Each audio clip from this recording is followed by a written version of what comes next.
Obese virgin birthed 5 children for an infertile mountain man. What happened next shocked everyone. A storm howls through the Colorado mountains, and a lonely mountain man drags home an obese virgin he found half frozen by the road. Folks said she was too plain to be loved, and he was too broken to be a father. But when winter melts, the impossible happens. She's carrying 5 living babies, and the whole town explodes in gossip. Church bells ring, jail keys rattle. The preacher calls it a miracle, but the doctor swears it's a fraud. And when lawmen come to take her children, the mountain turns into a battleground between faith and pride. In a valley divided by rumor and reason, one man's courage and one woman's faith will test what it truly means to believe in mercy. So tell me, how can a barren man and a shamed woman bring life to a dying town and make the whole frontier bow in awe? Drop a comment below and share which part of the world you're tuning in from today. If you enjoy stories like this, don't forget to subscribe for more. The heavy snowfall muffled the usual clamor of Silvervale's main street. Arlo Boone adjusted his worn leather coat, its shoulders dusted white with fresh powder. His mule, Jenny, shifted beneath him, hooves crunching in the deepening snow. The late afternoon sky hung low and gray, promising more winter weather to come. Arlo's eyes narrowed as he surveyed the quiet mining town. Most folks had enough sense to be indoors on a day like this, a day when the cold could freeze a man's breath in his beard and make old injuries ache something fierce. His own leg, crushed in that cave-in 5 years back, throbbed with each step Jenny took. The general store's windows glowed warm against the gathering gloom. Arlo had his list of supplies memorized: coffee, flour, salt pork, ammunition. Everything a solitary man needed to wait out the winter in his mountain cabin. He'd timed this trip careful, knowing the passes would soon be choked with snow. As he dismounted, favoring his good leg, movement across the street caught his eye. A woman stood alone by the freight office, her figure substantial beneath a dress that had seen better days. One carpet bag sat at her feet, collecting snow. Something about her solitary presence made his chest tighten uncomfortable-like. The freight office door was already locked, its windows dark. Whatever stage or wagon the woman had hoped to catch was long gone. Arlo tried to focus on his own business, leading Jenny toward the hitching post. It wasn't his concern if some stranger had poor timing. A burst of rough laughter drew his attention back across the street. 3 miners had emerged from the saloon, their faces red with whiskey and cold. They'd spotted the woman, too. "Well, look what we got here," the tallest one called out. "Reckon that freight office gonna charge by the pound?" His companions guffawed, and Arlo's jaw clenched. He'd seen enough frontier cruelty to last a lifetime. The woman's shoulders hunched, but she kept her chin high, clutching her carpetbag closer. "Ain't you a sight?" another miner sneered. "Better hope them horses is strong." Arlo's hand tightened on Jenny's lead rope. The woman's face remained composed, though spots of color burned high on her cheeks. There was something dignified about her bearing that made the miner's taunts seem all the more base. The third miner opened his mouth, no doubt for another crude remark, but a sharp gust of wind cut through the street just then. It carried stinging pellets of sleet, driving the drunken men back toward the saloon's shelter. They disappeared inside, their laughter fading. The woman stayed where she was, snowflakes settling on her dark hair. As Arlo watched, she slowly lowered herself to her knees in the snow, her hands clasped together, head bowed. Her voice carried to him on the wind, clear and steady. "Lord, I ain't asking for much. Just someone who don't mind ugly. Someone who might see past what others can't." Something shifted in Arlo's chest, like ice breaking up on a spring creek. He'd tried to leave Faith behind after Sarah died, after the mine took his future. But this woman's simple prayer struck him like a physical blow. The sky was darkening rapidly now. Night would bring deadly cold, and she had nowhere to go. Arlo knew what it was to be marked by misfortune, to have folks look past you like you weren't quite human anymore. Before he could think better of it, he was leading Jenny across the street. His boots left deep prints in the fresh snow. The woman looked up at his approach, her eyes wary but steady. "Ma'am," he said, his voice rough from disuse. "Storm's coming hard. My cabin's up the mountain a ways. It ain't much, but you're welcome to shelter there tonight." She studied him for a long moment, weighing his words. "I'm Rhea June Talley," she said finally, "and I'm much obliged for the offer, Mr. Boone, Arlo Boone." He shifted uncomfortably. "Got a blanket here and Jenny can carry you. Trail gets steep in places." Rhea rose carefully to her feet, brushing snow from her skirts. "The Lord works in mysterious ways," she said softly, more to herself than to him. Arlo helped her mount Jenny, trying to be as gentle as his calloused hands would allow. He arranged the wool blanket around her shoulders, noting how she accepted his help without flinching or apologizing for her size. There was strength in that, he reckoned. The sleet was falling steadily now as they started up the trail. Arlo walked beside Jenny, one hand on her bridle. His bad leg protested each step, but he set his jaw against the pain. The darkness gathered quickly under the storm-heavy sky. Rhea sat straight in the saddle, the blanket pulled close. She didn't complain about the cold or the rough trail, though Arlo knew the journey couldn't be comfortable. Every so often he glanced up to check on her, finding her gaze fixed ahead with quiet determination. The wind picked up as they climbed higher, driving the sleet sideways. Arlo's coat grew stiff with ice. Jenny plodded steadily onward, steam rising from her flanks. The familiar landmarks of the trail were barely visible through the swirling white. "Not much further now," Arlo called over his shoulder, more words than he'd spoken to another person in months. Rhea nodded, her face pale but composed. The cabin finally emerged from the gloom, a dark shape against the snowy hillside. Smoke still rose from the chimney. He'd banked the fire before leaving that morning. Arlo felt a moment's self-consciousness about the sparse accommodations. One room, rough-hewn furniture, pelts drying on the walls. But it was warm and dry, and right now that's what mattered most. He helped Rhea dismount, noting how she bit her lip against a small sound of pain. The cold had likely stiffened her joints, something fierce. Her carpetbag was crusted with ice when he lifted it from Jenny's back. "Need to see to the mule first," he said, gesturing toward the cabin door. "Fire's lit inside. Make yourself comfortable as you can." Rhea nodded, fumbling slightly with the latch through cold, numbed fingers. "Thank you, Mr. Boone. Truly." Arlo led Jenny to the lean-to shelter beside the cabin, working quickly to remove her tack and rub her down. His thoughts kept straying to the woman he'd brought home, like a stone in his boot he couldn't shake loose. He'd grown used to silence, to answering to no one but himself. Yet something about her quiet dignity, her determination in the face of cruelty, had stirred memories he'd thought long buried.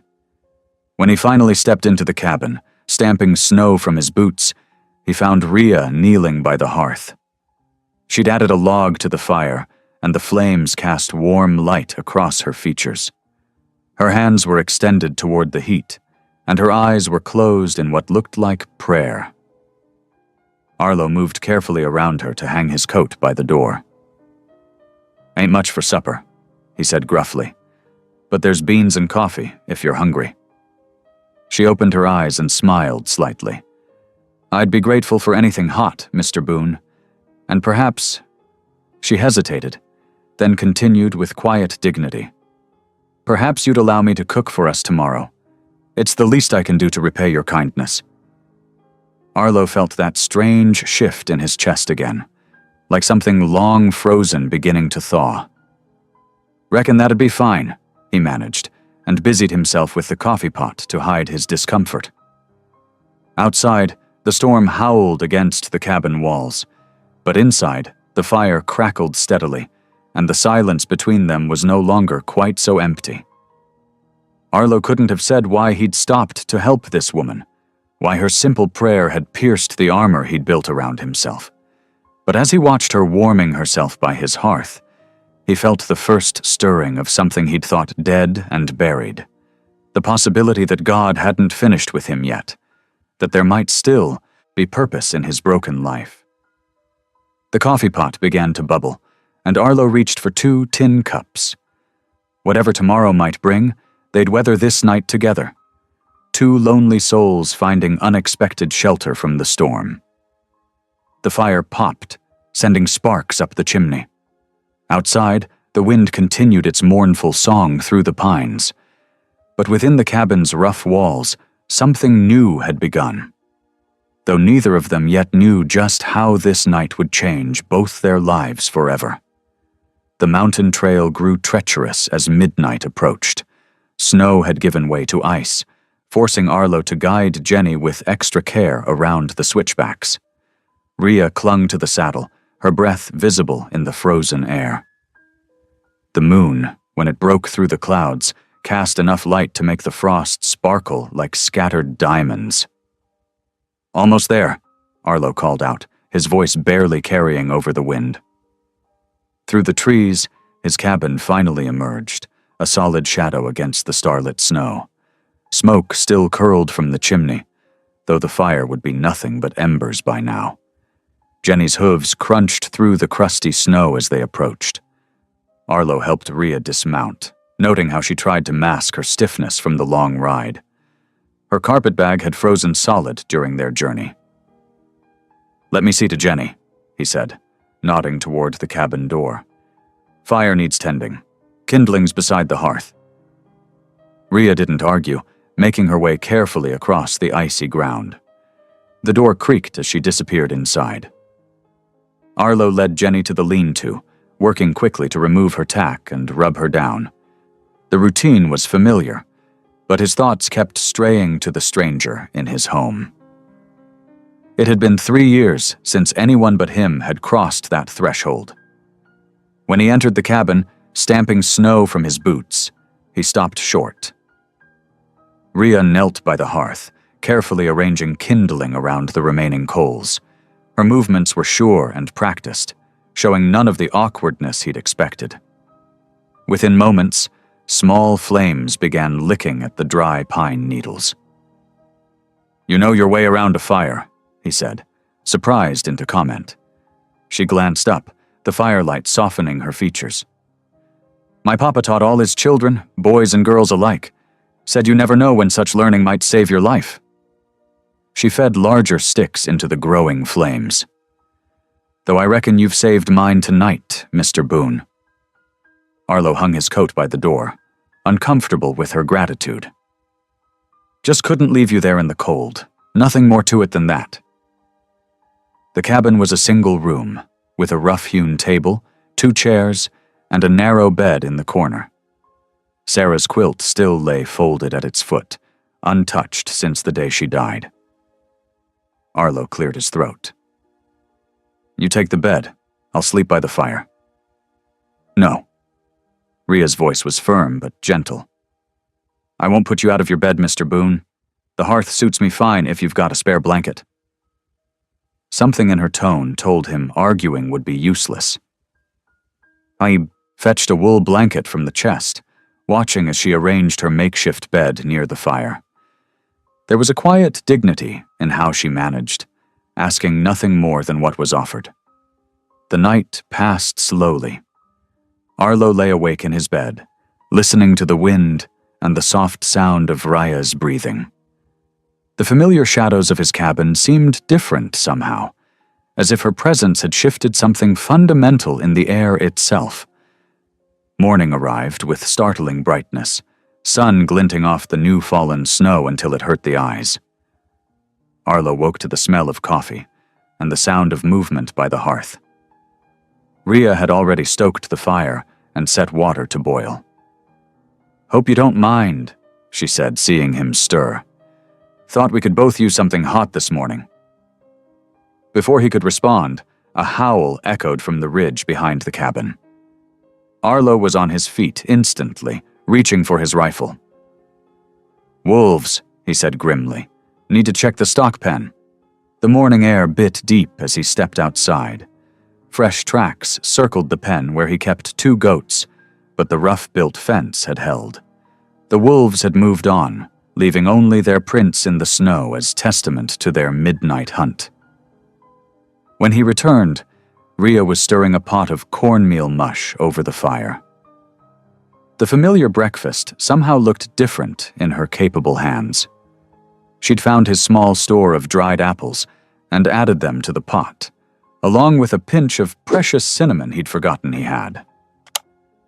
"Trapline needs mending," he said, settling at the table. "Storm likely brought down some branches." Rhea nodded, serving him a bowl that steamed in the cool air. "I saw some darning needed doing, if you don't mind me touching your things. Noticed a heap of socks by your chair last night." The morning passed in strange domesticity. Arlo worked outside, checking his traps and clearing fallen timber from the lines. Every so often, he'd catch the sound of hymns drifting through the cabin wall. Rhea's voice was clear and sweet, rising and falling with the familiar tunes as she worked at her mending. It was late afternoon when Hoofbeats announced a visitor. Tom Wheeler, who rode the mail circuit between mining camps, appeared through the trees leading his snow-dusted horse. "Boone," he called out, grinning beneath his frost-covered mustache. "Thought I might find you up here. Town's fair buzzing with talk about the mule man bringing home a woman." Arlo's jaw tightened. "Ain't their business, Tom." "Never said it was."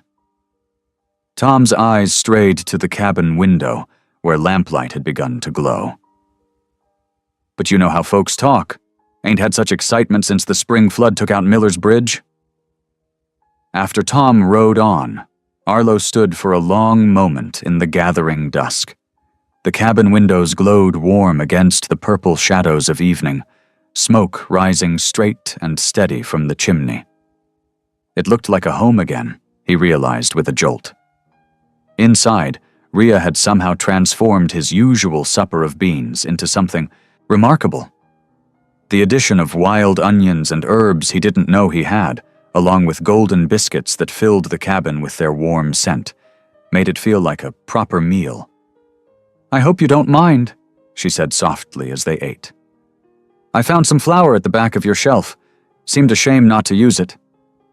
"No mind," he managed, surprised by how much he was enjoying the simple food. "Been a while since anyone cooked proper in this kitchen." A blush colored her cheeks. "Mr. Wheeler brought news from town, I expect." Arlo nodded, watching her face carefully. "Folks talking about you being here. If that troubles you—" "It's kind of you to worry," she interrupted gently. "But I've weathered worse than gossip, Mr. Boone. What matters is the mercy you showed a stranger. That's worth more than any idle talk." He shifted uncomfortably. Was just the Christian thing to do. "Yes," she agreed, her eyes warm. It was exactly that. Later, as Arlo banked the fire for the night, he glanced over to where Rhea knelt beside her blanket. Her hands were clasped, head bowed in prayer, the lamplight casting a soft glow around her figure. The sight stirred something in his chest, comfort at having another soul under his roof, mixed with a nagging sense of obligation. Decency demanded he offer her shelter through the winter, yet the thought of sharing his solitude for months ahead made him feel both trapped and strangely hopeful. He turned away, letting her finish her prayers in peace. The cabin felt different tonight, warmer somehow, despite the winter wind that whistled through the cracks. Somewhere in the distance, a wolf howled at the rising moon, but inside, the lamplight held steady against the gathering night. 3 days passed like molasses in winter. The morning dawned gray and cold, with fresh powder coating the mountain slopes. Arlo had just finished checking his trap lines when he heard the jingle of approaching harness bells. Pastor Josiah Grady's weathered wagon climbed the narrow trail, accompanied by Mrs. Beatrice Henderson and Mrs. Martha Whitfield perched stiffly on the seat beside him. Their presence, unannounced and unwelcome, made Arlo's stomach knot. Town busybodies never brought good news. He limped to meet them at the gate, noting how the two women's eyes darted toward the cabin smoke. Their thick wool shawls and pinched expressions spoke of both cold and judgment. "Brother Boone," Pastor Grady called out, setting the brake. His voice carried the weight of official business. "Need to have words, if you don't mind." Arlo helped the ladies down, though they barely acknowledged his assistance. Mrs. Henderson sniffed audibly, whether from the cold or disapproval wasn't clear. The small party trudged through the snow to the cabin door. Inside, Rhea stood by the stove, her hands twisted in her apron. She'd clearly heard them coming. "Pastor Grady, Mrs. Henderson, Mrs. Whitfield," she greeted softly, ducking her head. "There's coffee hot, if you'd like." "This isn't a social call, Miss Tally," Mrs. Henderson said, emphasizing the miss like it was something distasteful. They arranged themselves awkwardly around Arlo's small table. The pastor cleared his throat several times before speaking. "Brother Boone, we've come about a delicate matter. The town's been talking." "Town's always talking," Arlo growled. "Ain't there concern what happens up here?" Mrs. Whitfield's thin lips pressed tighter. "It becomes the town's concern when Christian propriety is at stake. A single woman living under a widower's roof. Well, it isn't right." "She needed shelter," Arlo said flatly. "Was I supposed to let her freeze?" "Your Christian charity does you credit," Pastor Grady said carefully. "But good intentions don't always prevent harmful consequences. There are rumors starting, Brother Boone. Unkind ones." Arlo's hands clenched under the table. He'd known this was coming, had dreaded it since Tom Wheeler's visit. The town's gossip mill never missed a chance to grind someone's reputation to dust.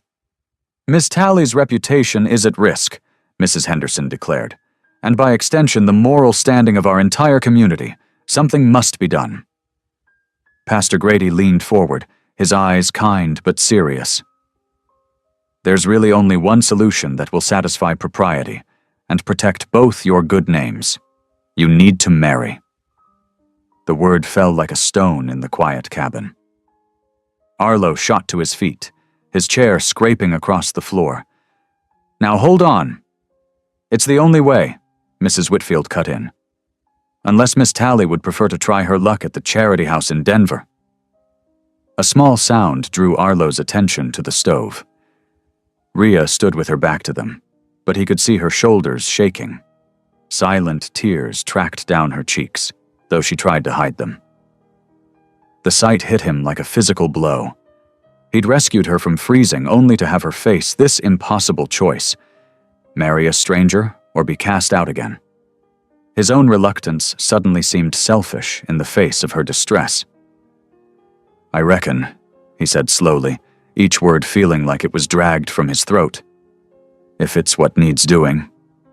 Pastor Grady nodded approvingly. "I brought my Bible and registry, just in case. We can perform the ceremony today."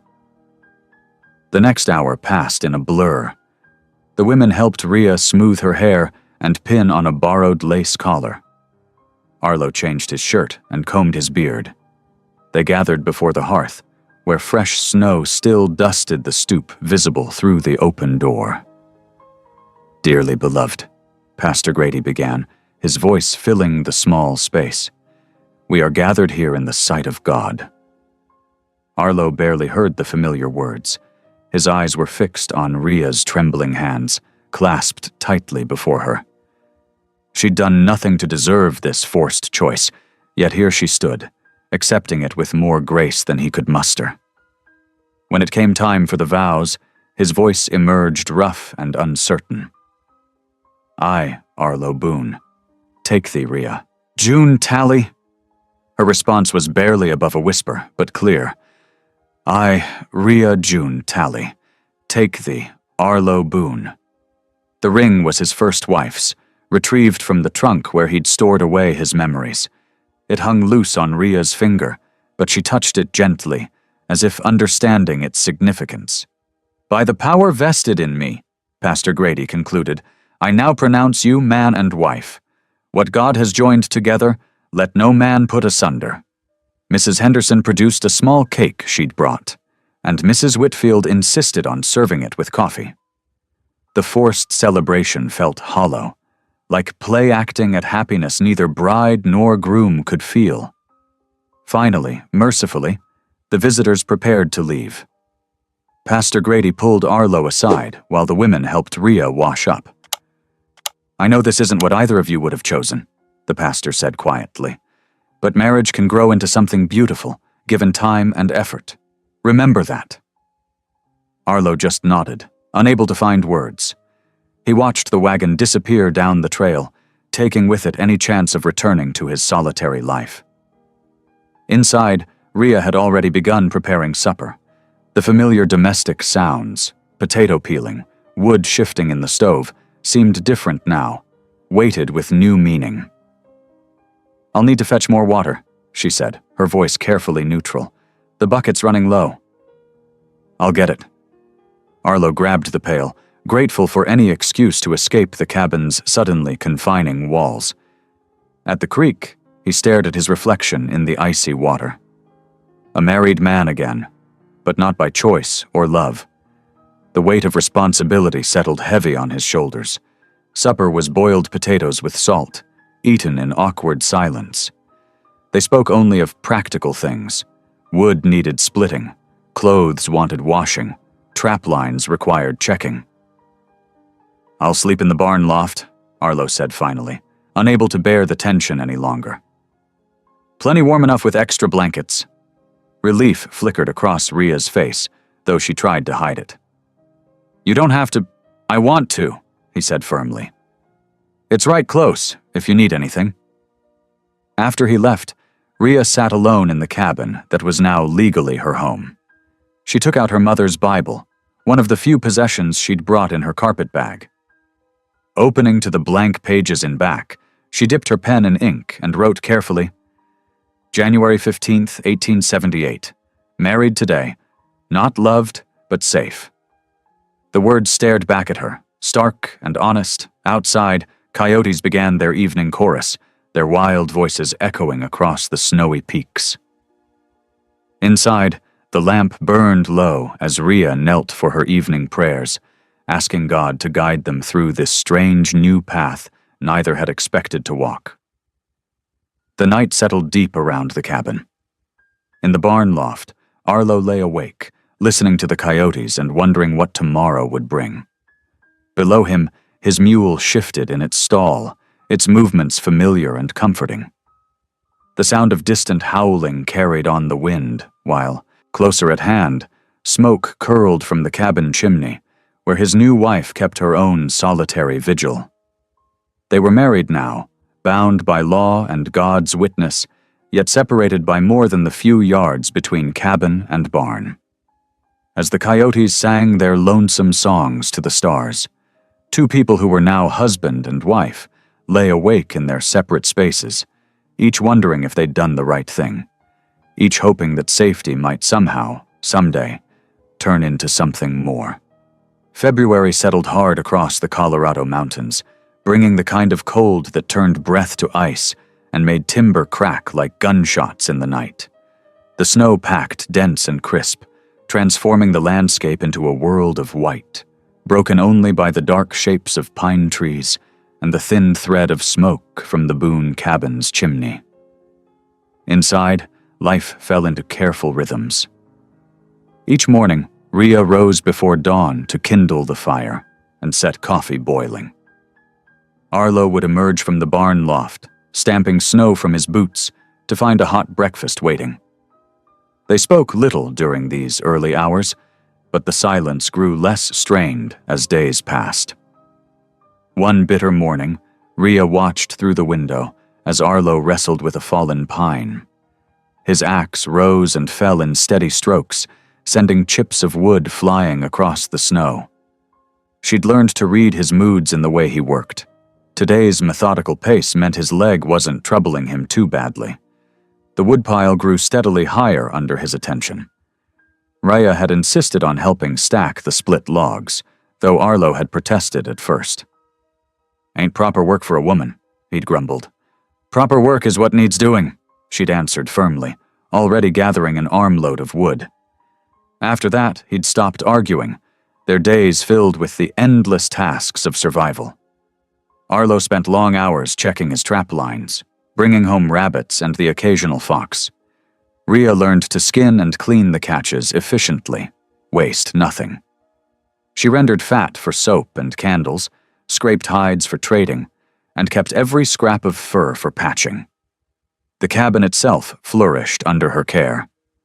She'd discovered a talent for making do with little, turning even meager supplies into comfort. Old flour sacks became dish towels, worn blankets were cut and braided into rugs, and every tin can found new life as a container for dried herbs or seeds. One afternoon, Arlo returned early from his traps, his hands tucked awkwardly in his coat.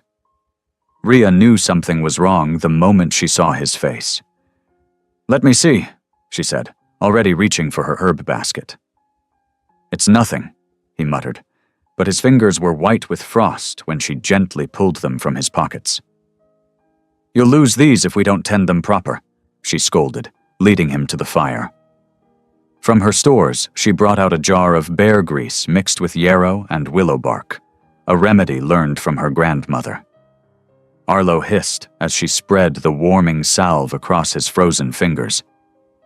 "Should have worn my thick gloves," he admitted.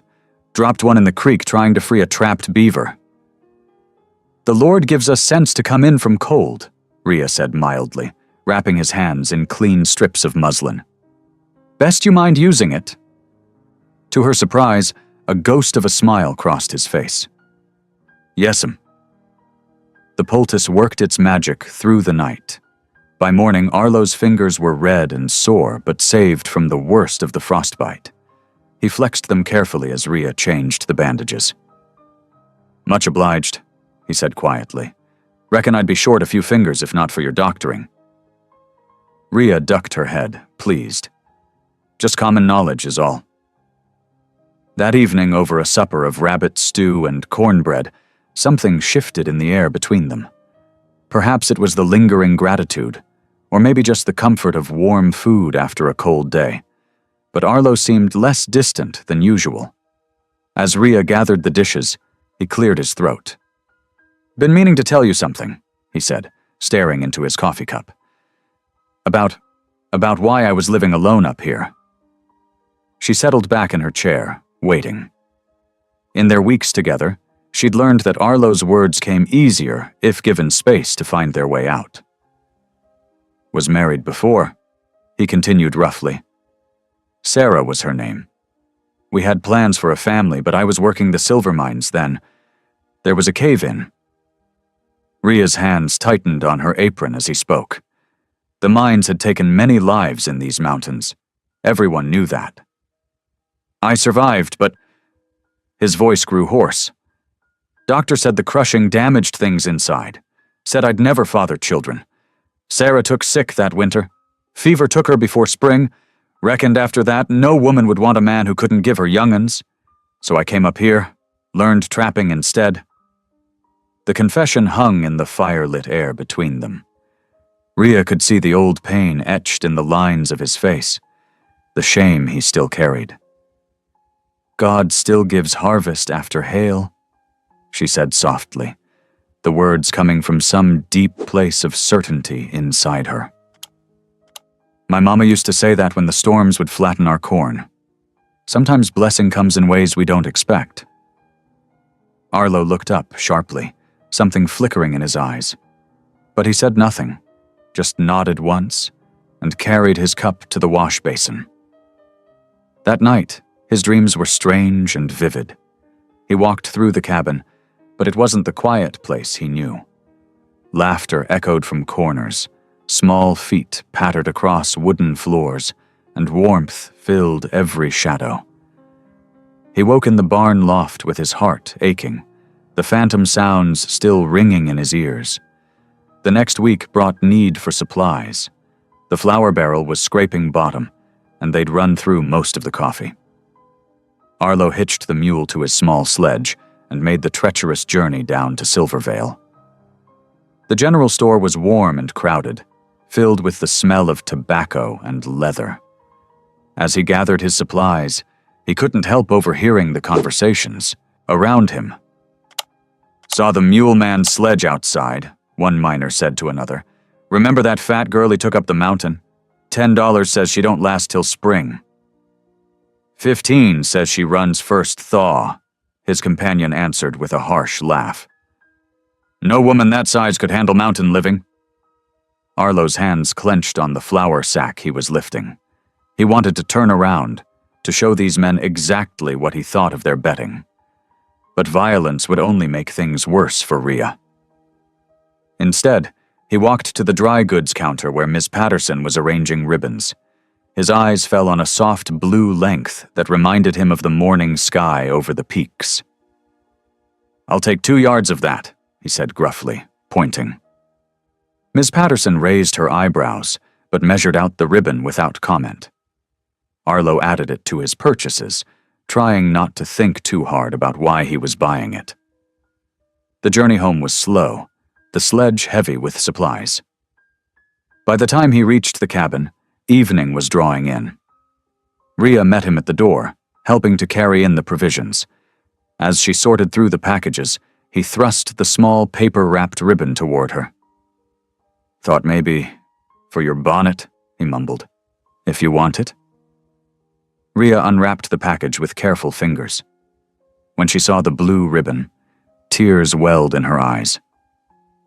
"It's beautiful," she whispered, touching the silk length reverently. "But you didn't have to."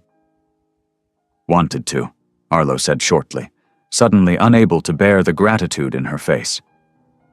He turned quickly and went to tend the mule, leaving her standing in the doorway with the ribbon shining in her hands like a piece of captured sky. That evening, as she sewed the ribbon carefully onto her faded bonnet, Rhea hummed one of her hymns. The familiar tune filled the cabin with a gentle peace that even Arlo couldn't help but feel. He sat in his chair by the fire, mending harness leather, and found himself thinking that maybe, just maybe, God's harvest could indeed come after hail. Outside, the February wind sang through the pines, and stars pierced the darkness like bright needles through black cloth. Inside, 2 people who had been brought together by necessity continued their careful dance of learning each other, finding that sometimes the best gifts come wrapped in unexpected packages. The March winds brought warmth to the mountains, melting snow into rushing streams that swelled the creek beyond its banks. Water thundered past the cabin day and night, its roar a constant companion as winter slowly released its grip on the high country. Rhea stood at the edge of her newly cleared garden patch, studying the dark soil she'd worked with a hoe. The ground near the cabin was rocky but rich, protected from the harshest winds by a stand of pines. She'd spent days picking stones and turning earth, determined to grow something green after the long white months.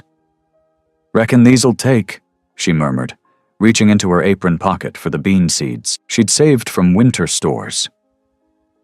The morning sun warmed her shoulders as she worked, making neat holes with a stick and dropping seeds one by one. Her quiet humming floated across the yard, bringing in the sheaves, a harvest hymn that seemed right for planting time. From his workshop corner of the barn, Arlo could hear her singing. He paused in his woodworking, watching through the open door as she moved along the rows. Something about the sight made his chest tight. Her careful movements, the way she blessed each seed with a touch before covering it with soil. She'd brought life to the cabin in small ways over the winter, and now she was coaxing it from the very ground. He turned back to his project, a cradle he was building for the Mackenzie family down in the valley. Their first baby was due in summer, and they'd traded a fine deer hide for the work. Arlo's hands moved surely over the wood, shaping the rockers with careful strokes of his plane. He'd always been good with such things, though he'd never had cause to build a cradle for his own use. "That's mighty fine work," Rhea said from the doorway, making him start.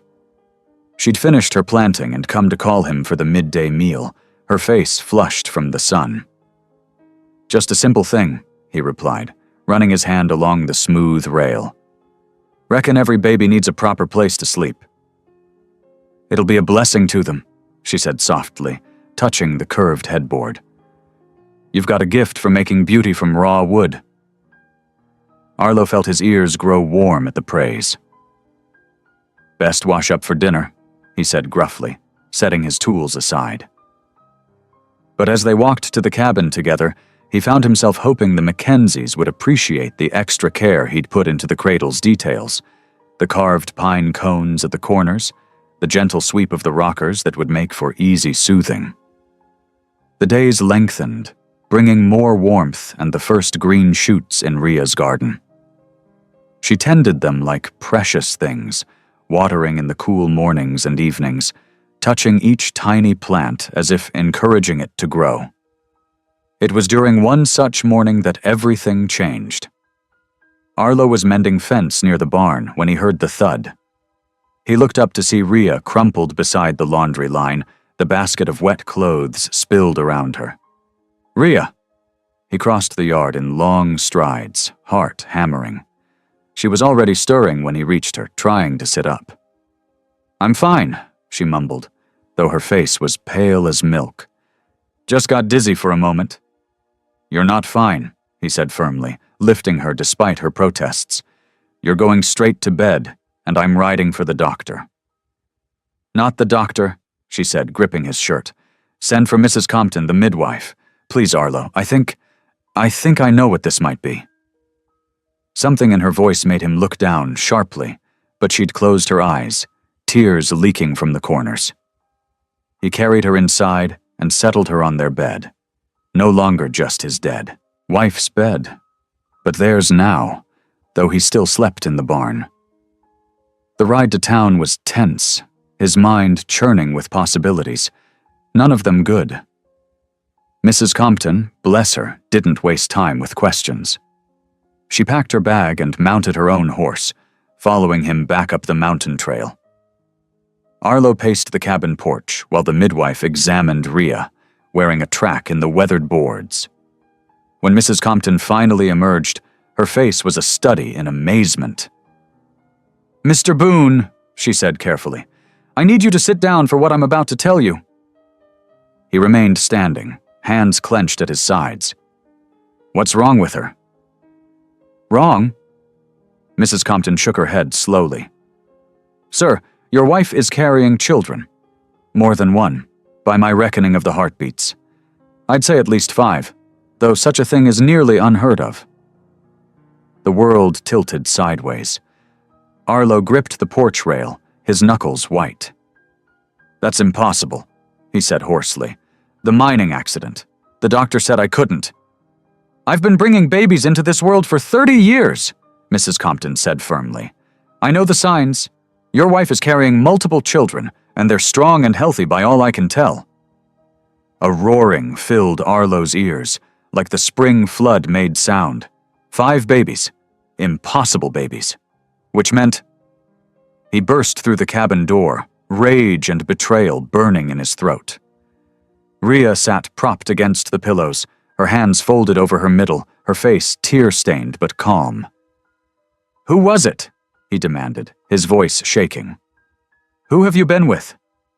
"No one," she whispered. "I swear on my mother's grave, Arlo. I've known no man but you." "Don't lie to me."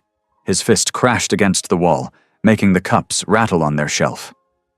"We both know I can't father children. The doctor said—" "Doctors don't know everything God knows," Rhea said quietly.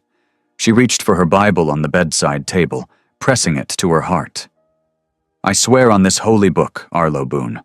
I have been faithful to you in every way. These babies are yours, a miracle straight from heaven's hand." He stared at her, at the certainty in her face, the tears still falling but her gaze steady as mountain stone. The rage in him warred with something else, a wild, impossible hope that made his chest ache. "I can't," he choked out. I can't do this." He stormed from the cabin to the barn, throwing gear into his saddlebags with shaking hands. Behind him, he could hear Mrs. Compton's voice raised in protest, but he couldn't stay. Couldn't face the choice between believing in miracles or accepting betrayal. The mule protested being saddled so roughly, but Arlo swung up anyway, pointing the animal toward the high ridge. Thunder rolled in the distance as clouds gathered over the peaks, but he didn't care. He had to get away, had to think. He made it as far as Timber Ridge, where the trail wound along a cliff edge. Lightning split the sky, startlingly close, and the mule balked. In that bright moment, Arlo saw the path ahead, narrow, dangerous, falling away into shadow. Behind him lay the cabin, and Rhea. Rhea, who had never lied to him about anything, who prayed every night and worked every day and met scorn with gentle dignity, who looked at him with eyes clear as mountain streams, swearing on her Bible that she'd been faithful. Another crack of thunder, and the rain began to fall. Arlo wheeled the mule around, some decision crystallizing in his heart. He couldn't leave her alone, truth or lie. Whatever came, he had to see it through. The rain was falling hard when he reached the cabin. Mrs. Compton had gone, leaving a list of instructions and promises to return soon. Through the window, he could see Rhea sitting in her rocking chair, one hand on her Bible, the other curved protectively over her middle. He put the mule in the barn, but didn't go inside the cabin. Instead, he unrolled his bedding in the barn's doorway, where he could keep watch through the night. Sleep was long in coming, his mind turning over and over the possibility that God might work mysteries beyond his understanding. In the cabin, lamplight glowed steady and warm. Just before sleep took him, Arlo heard Rhea's voice raised in evening prayer, asking not for herself, but for his heart to find peace with whatever truth lay ahead. Word travels fast in mountain towns, carried on whispers like wind through pine needles. By Monday morning, Mrs. Compton's discretion proved no match for Silvervale's curiosity. The news of Rhea's condition spread from the general store to the saloon, from the telegraph office to the mining company boardroom. "5 babies, they say," muttered old Jim at the feed store, shaking his head. "Ain't natural if you ask me." Pastor Grady heard the talk and hurried through town, his coat flapping in the spring wind. He found knots of people gathered on corners, their faces a mix of scandal and fascination. At the mining office, he overheard the clerk telling new arrivals about that fat woman up at Boone's place and the strange goings-on. "Friends," the pastor called out, his voice carrying across the muddy street, "I must ask you all to show Christian charity. What happens in a family's home is their private matter." But even as he spoke, he saw the skeptical glances, the barely hidden smirks. Someone in the back called out, "Ain't nothing private about 5 babies, preacher." The town doctor, a thin man named Harrison who'd treated miners for 20 years, tried to quell the speculation with medical explanations. "Most likely just abnormal swelling," he announced importantly at the Mercantile. "These mountain women, living rough as they do, often develop peculiar conditions." But his words only fed the flames of gossip. By Wednesday, stories had grown wild as summer weeds. Some claimed Rhea had made a deal with spirits. Others whispered about traveling salesmen who'd passed through before winter. The crueler tongues suggested she'd been consorting with multiple men, though none dared say this where Arlo might hear. Arlo felt the weight of every stare, every sudden silence when he walked into the general store. The whispers followed him like shadows. Even the bank teller, usually chatty about the weather, could barely meet his eyes when he came to withdraw savings. That evening, he returned to the cabin to find Rhea sitting in her rocking chair, mending one of his shirts. Her face was calm, but he saw the redness around her eyes. "They're talking in town," she said softly, not looking up from her needlework. They are. Arlo's voice was rough as pine bark. He stood by the window, watching storm clouds gather over the peaks. Dr. Harrison says it's just swelling.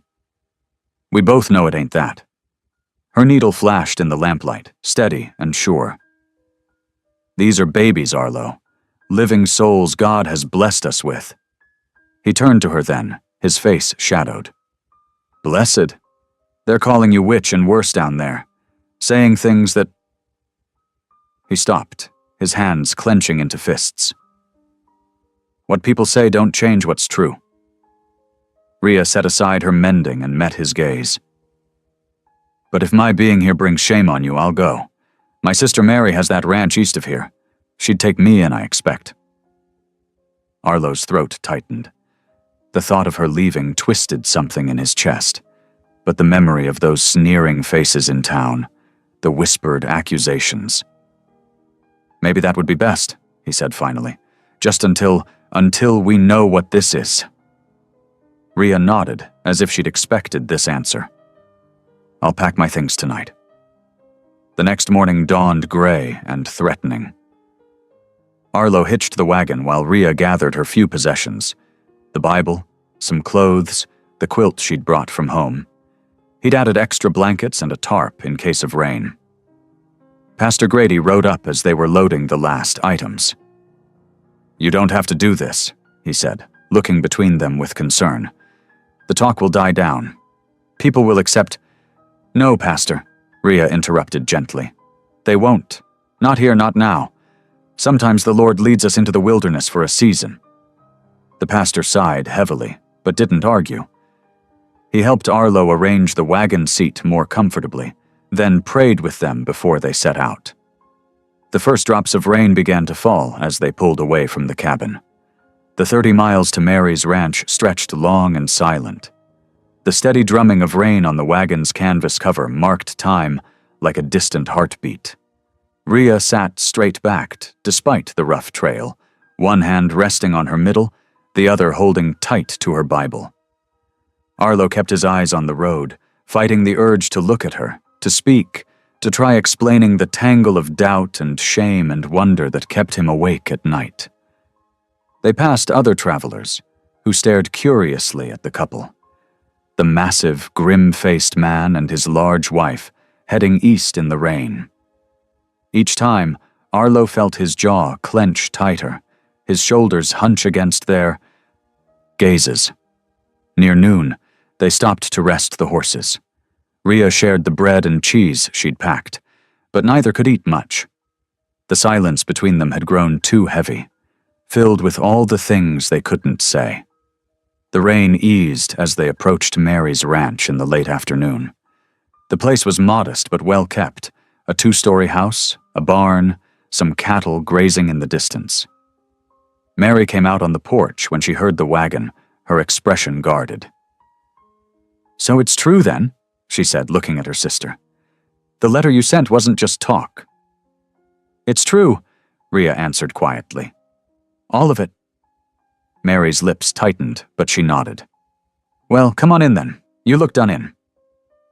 Arlo helped unload Rhea's things, carrying them to the small room Mary indicated upstairs. Each step felt like lead in his boots. When everything was settled, he stood awkwardly in the yard, his hat in his hands. Rhea came out to say goodbye. The setting sun caught her face, and for a moment, she looked almost luminous. I forgive your doubt, Arlo, she said softly. I know this ain't easy to believe. He stared at the ground, shame burning in his throat. I'm no good for miracles, Rhea. Never have been. Maybe this is God's way of showing me that. Or maybe it's his way of teaching you to believe in them again. She touched his arm lightly. I'll be praying for you. He couldn't answer, just nodded roughly, and climbed into the wagon. As he drove away, he caught a glimpse of her in the mirror, standing straight and strong in the yard, one hand raised in farewell, the other curved protectively over the miracle she carried. The weeks that followed stretched long and empty. Arlo threw himself into work, trapping and hunting from dawn to dusk, But the cabin felt hollow without Ria's hymns, without the smell of her cooking, or the soft sound of her prayers. He wrote to her, short letters that felt inadequate as soon as he sealed them.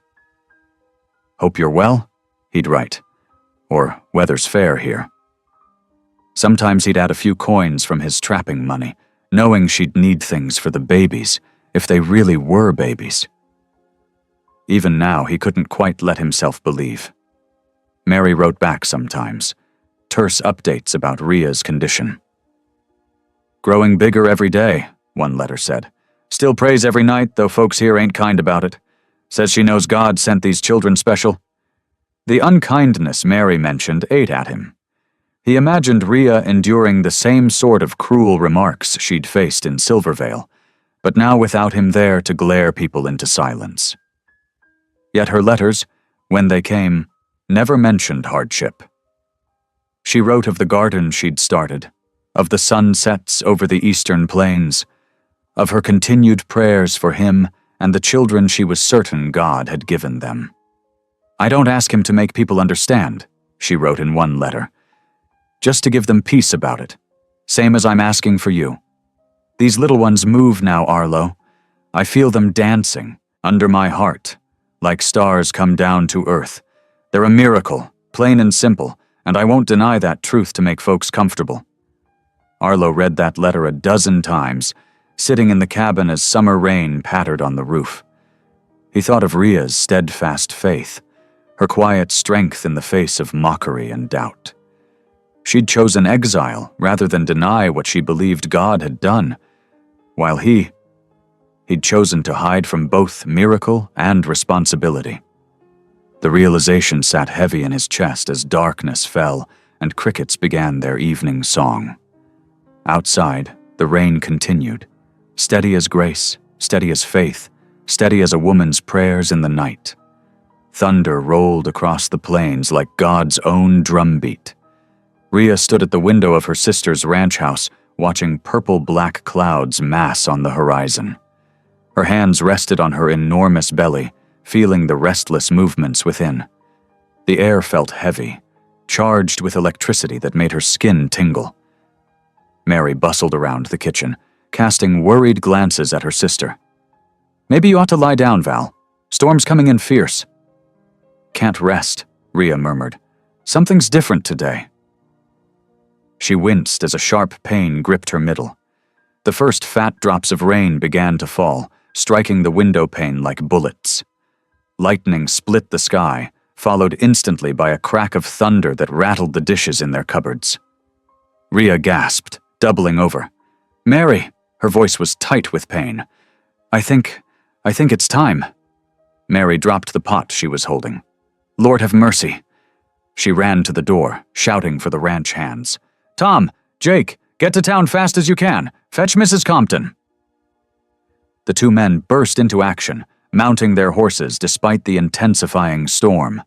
They galloped off into the gathering darkness, their forms quickly swallowed by sheets of rain.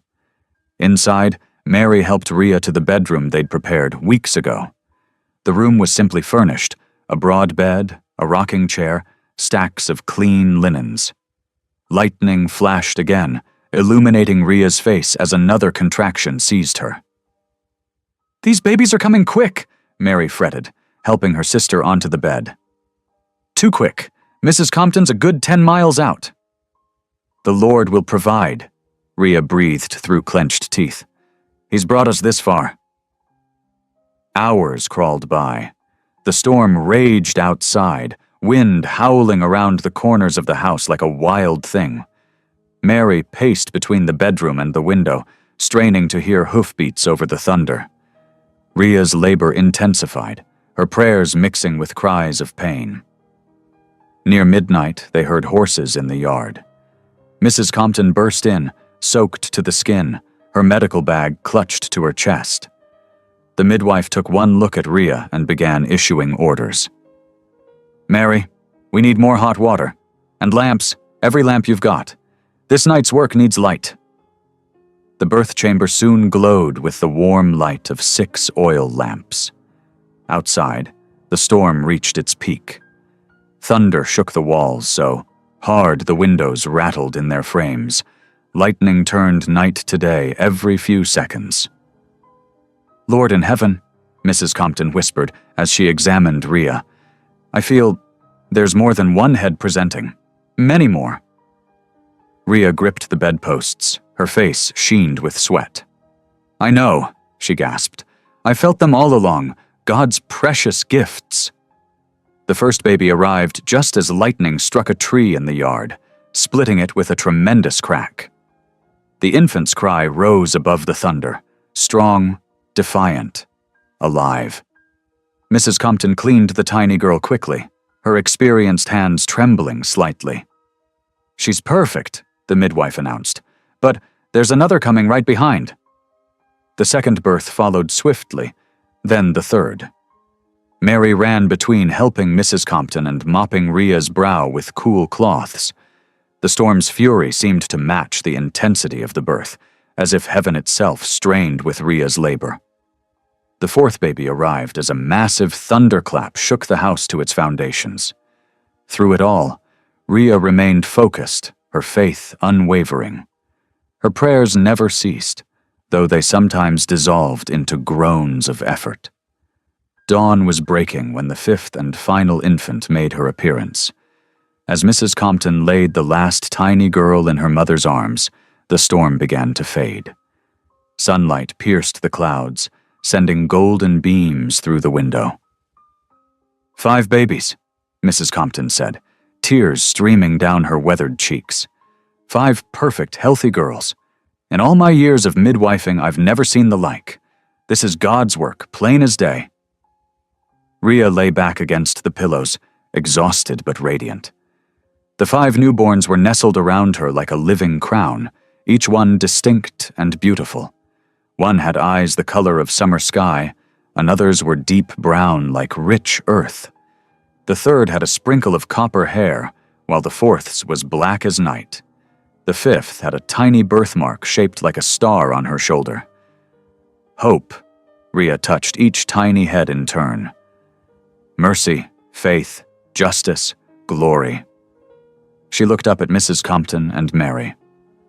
The Lord gave me their names months ago, in a dream. Mary sat heavily in the rocking chair, overwhelmed. 5 nieces, 5 miracles. Word spread faster than morning light.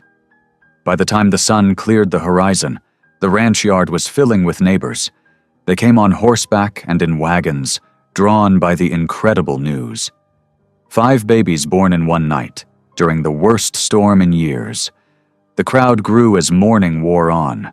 Some faces showed awe, others suspicion. Whispers flew like autumn leaves. Must be some trick to it? Mrs. Compton herself says it's God's doing. But her husband's barren, everyone knows that. The storm last night wasn't natural.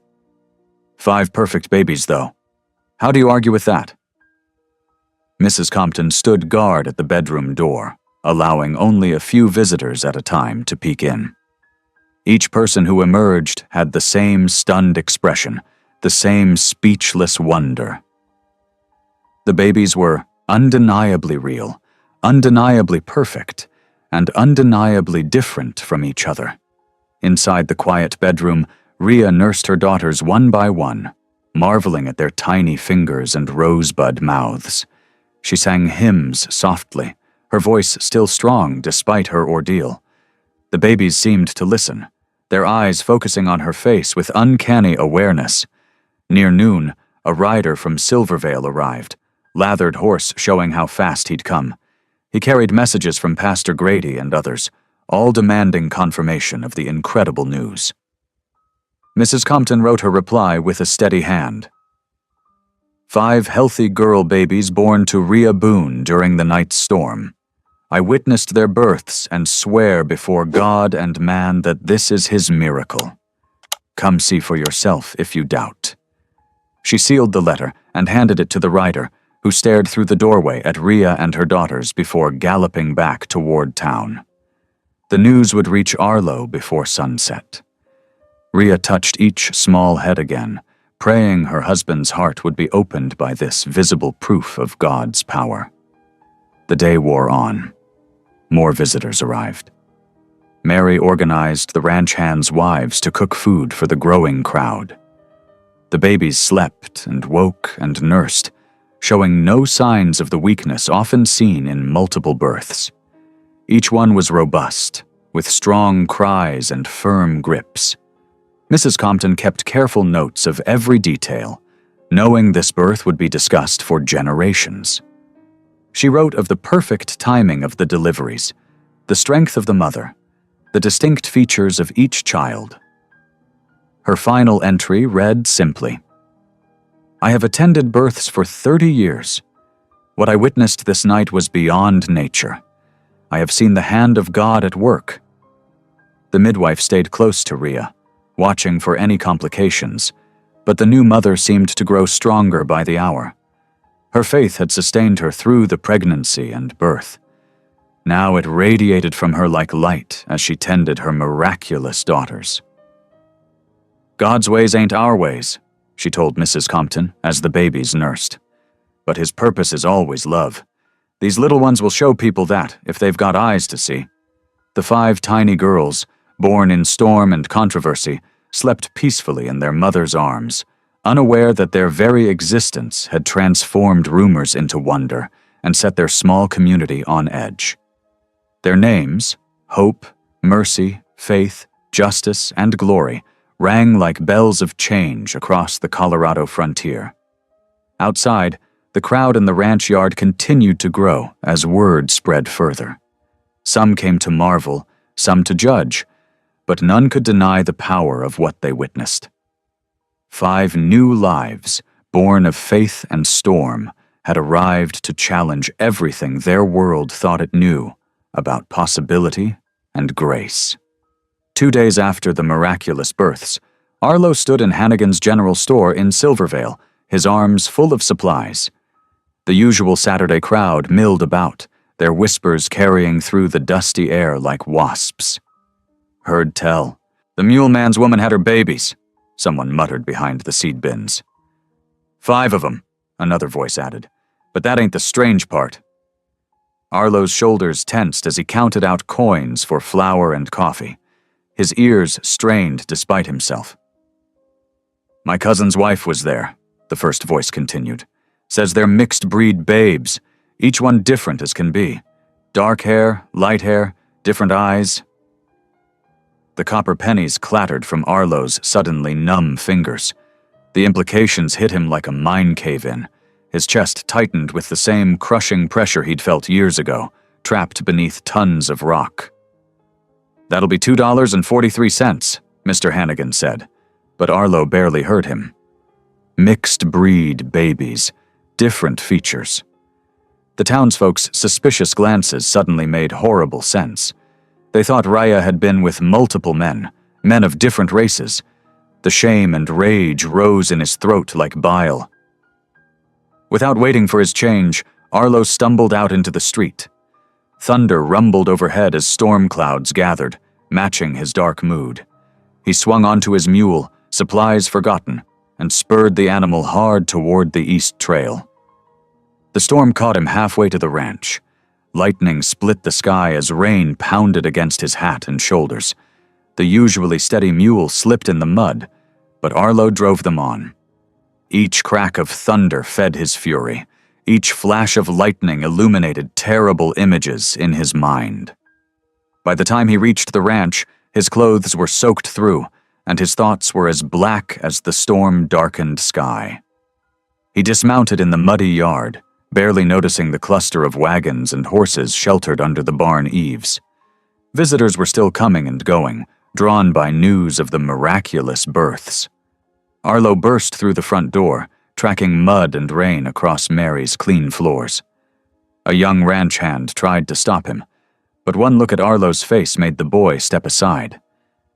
He found Rhea in the back bedroom, propped up in bed. She looked pale but peaceful, surrounded by tiny bundles in white blankets. Mrs. Compton dozed in a rocking chair nearby, worn out from 2 days of constant supervision. "Arlo," Rhea's face lit up at the sight of him, then fell as she registered his stormy expression. "You came." Had to hear the talk in town, he growled, water dripping from his coat. About your different-looking babies? Mrs. Compton stirred at his tone, but didn't wake. Outside, thunder crashed close enough to rattle the windows. Come meet your daughters, Rhea said softly, her calm voice a stark contrast to his anger. She lifted one of the sleeping infants. This is Hope. Arlo stepped closer despite himself, fists clenched at his sides. The tiny girl in Rhea's arms had copper-colored hair, unusual but not impossible given his own mother's Irish roots. And here's Mercy, Rhea continued, gesturing to another bundle. This baby was awake, studying him with eyes that stopped his breath. Gray eyes, exactly like Sarah's had been. His late wife's eyes, staring out of this newborn's face. The rage drained from him so suddenly his knees gave way. He dropped heavily onto the bed, staring at the infant who carried his first wife's gaze. But how? He whispered. The same way the Lord made the first rainbow, Rhea answered, to show his promise and power. Tears began to roll down Arlo's weathered cheeks as he looked at each baby in turn. Faith had his own dark hair and strong chin. Justice's features echoed his grandmother's portrait. Glory's birthmark matched the one his sister had carried. They're mine, he choked out. They're really mine. Yours and mine and God's, Rhea confirmed. A miracle for all three of us. Arlo slid from the bed to his knees, great sobs racking his broad shoulders. I'm sorry, he gasped. So sorry for doubting, for leaving you alone, for not having faith. Rhea reached out to stroke his wet hair. You came back. That's what matters. Mrs. Compton woke then, taking in the scene with knowing eyes. She helped Arlo to his feet and handed him a clean blanket. These babies need their father, she said firmly, and their mother needs her husband. Time to take your family home. The storm had passed by the time they loaded the wagon the next morning. Arlo had spent the night in the barn, too ashamed to claim a proper bed, but unwilling to leave his family again. He'd used the sleepless hours to reinforce the wagon bed, building a canopy frame to stretch canvas over. Mary and the ranch wives helped pack provisions and bedding. Mrs. Compton insisted on accompanying them, riding her own horse alongside. The babies were nestled in padded baskets, 3 on one side of Rhea and 2 on the other, as she sat propped against cushions. We'll take it slow, Arlo promised, checking the traces one final time. Stop at every good camping spot to rest. The wagon train set out just as the sun cleared the horizon. The recent rain had left the air fresh and clean. Birds sang in the wet branches overhead as they followed the creek trail toward the mountains. Their first stop came at midday, where a tributary crossed their path. While the horses drank, Rhea nursed the babies one by one. Arlo watched in wonder as each infant suckled strongly, their tiny hands curling and uncurling against their mother's skin. They favor you when they're hungry, he said, managing a weak smile. Determined as mules. Rhea laughed, the first real laugh he'd heard from her in months. The sound warmed something inside him that had been cold for far too long. That evening, they made camp in a sheltered meadow. Mrs. Compton helped Rhea tend to the babies while Arlo built a fire and set up the canvas shelter. The flames cast dancing shadows as they ate a simple supper of beans and biscuits. Tell me about them, Arlo said as they sat beside the fire. About their birth. Rhea described the storm, the hours of labor, the perfect timing of each arrival. Her voice held no blame for his absence, only joy in the telling. When she spoke of naming them, Arlo noticed how each baby stirred at the sound of her chosen name. Hope, because she came first, leading the way, Rhea explained. Mercy, with your first wife's eyes, showing God's kindness. Faith, carrying your features, proving his promise. Justice, built strong like your family line. And glory, marked like your sister, completing his plan. Arlo reached out to touch each small head as she named them. "I reckon the Lord knew what he was about," he said slowly, "giving them pieces of my past to heal my heart." They broke camp at dawn the next day, continuing their careful journey. At each creek crossing, Arlo walked beside the wagon, leading the horses through safe channels. Every stop brought them closer together as a family, as he learned each baby's habits and needs. Hope liked to be held upright, watching the world. Mercy only settled when sung to. Faith needed frequent changing. Justice slept best when swaddled tight.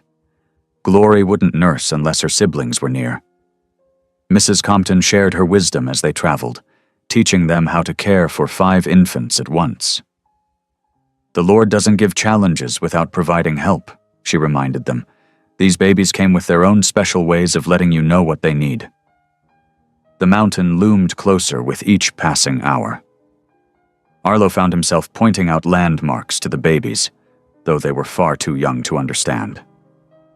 "That's where we'll get our water," he told them at one stop. "And over there's good hunting ground. Your mama's got a fine garden started up by the cabin." "They'll know every trail and tree before they can walk," Rhea predicted with a smile. The final leg of their journey began as false dawn lightened the sky. Arlo urged the horses carefully up the familiar switchbacks, every sense alert for danger. But the trail remained clear, as if swept clean for their passage. Just as true dawn broke over the peaks, they crested the last rise. The cabin stood waiting in its clearing, morning mist curling around the walls. Rhea gasped softly at the sight. "Welcome home," Arlo said, his voice rough with emotion. Mrs. Compton helped Rhea and the babies inside, while Arlo tended to the horses. When he entered the cabin, he found Rhea seated in his old rocker by the hearth. She had Glory at her breast, while the other 4 babies slept nearby in a nest of blankets. Watching them in the early morning light, Arlo felt the last of his doubt and shame fall away. This was right. This was where they belonged. He crossed to kneel beside Rhea's chair, one large hand gentle on Glory's downy head. "I mean to do right by you," he promised. "By all of you." "You already have," Rhea answered. "You came back to us. The rest will follow." Through the open door, sunrise painted the cabin's walls with gold.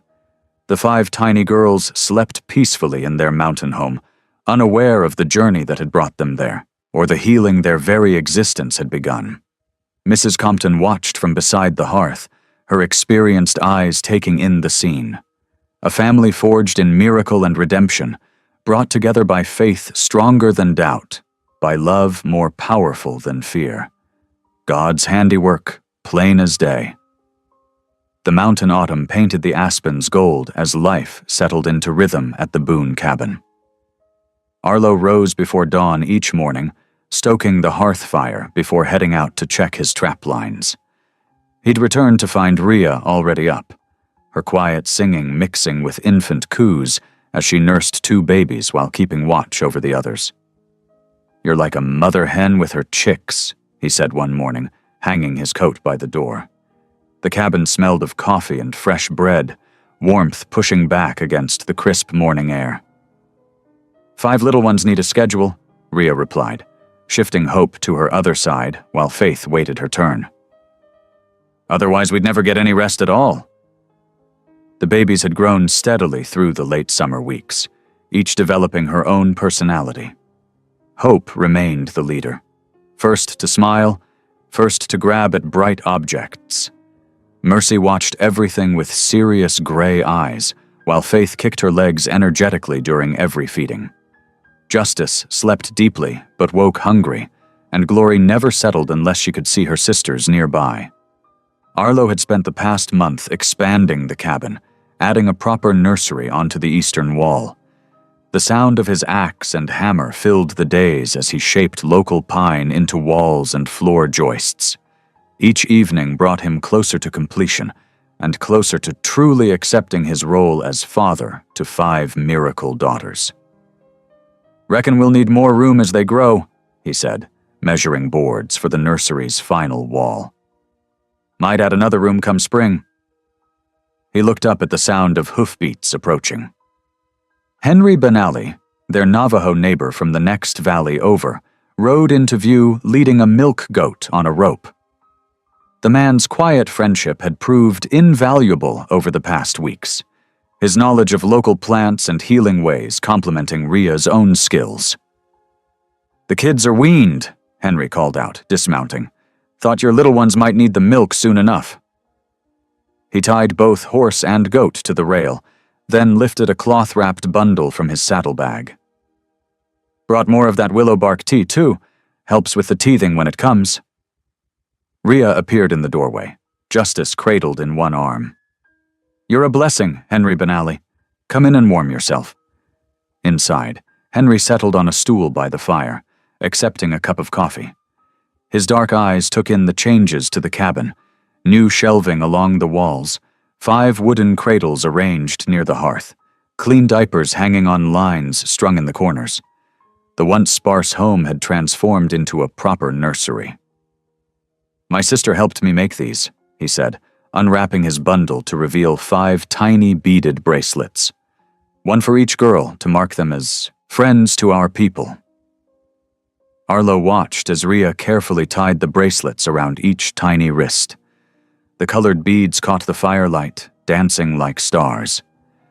Something tightened in his chest as he realized how far he'd come from his solitary trapping days, when he'd barely spoke to his neighbors, let alone accepted gifts for children he'd never dreamed of having. "Much obliged," he said gruffly, meaning more than just the bracelets. The days fell into pattern as autumn deepened. Ria nursed the babies in rotating pairs while singing hymns she composed for each child. Hope's songs spoke of leading the way, mercies of healing old wounds. Faith's melody carried promise, Justice's rang with strength, and Glory's lifted praise to heaven. Between trap runs, Arlo spent hours carving small toys, wooden horses and birds, tiny wagons that would one day roll across the cabin floor. He worked on them in the evenings, wood shavings curling at his feet while Ria wrote in her Bible's margins, recording each baby's daily changes. Word of the miracle brood spread through the mining camps.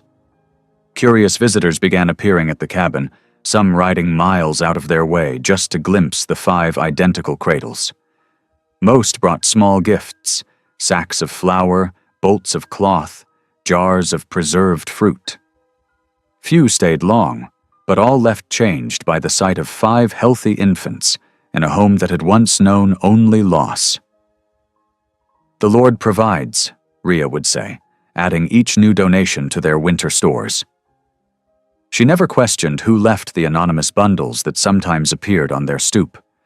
Boots sized for growing girls, warm shawls, bags of sugar tied with ribbon.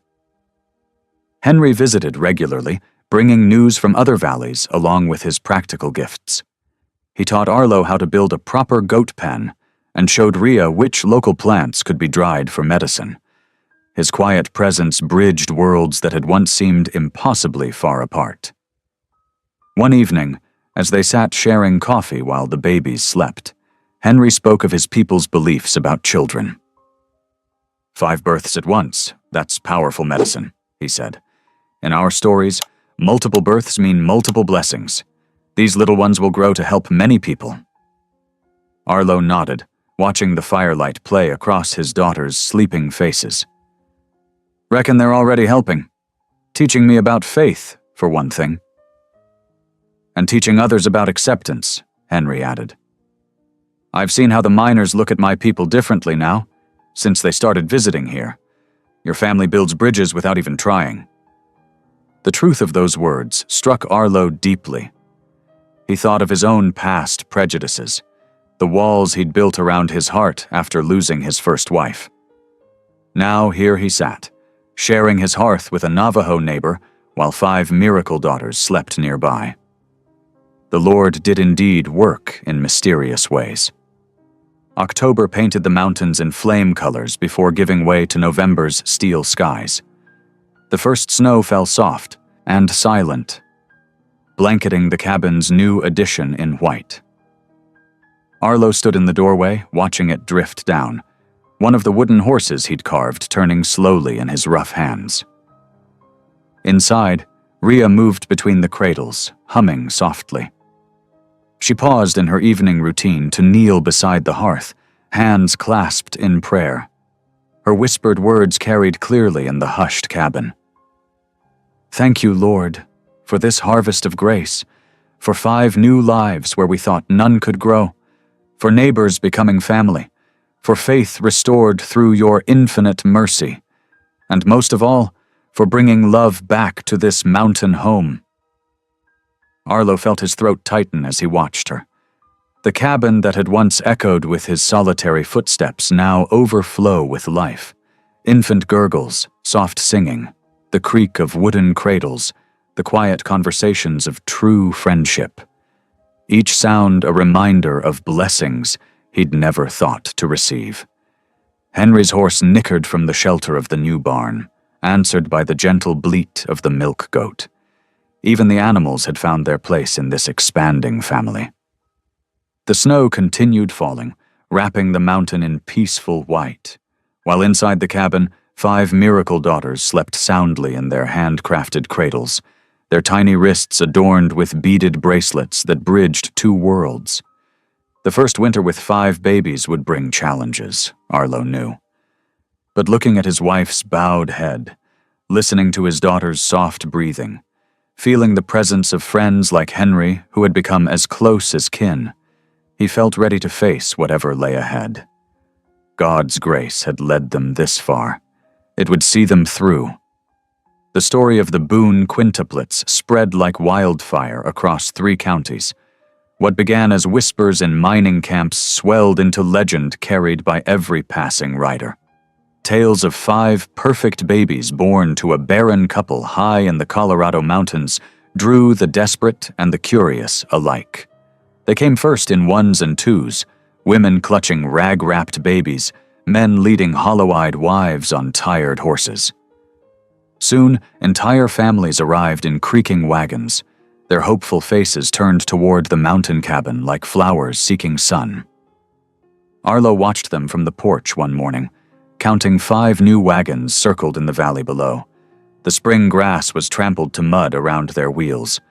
Smoke from their breakfast fires curled up through the dawn mist.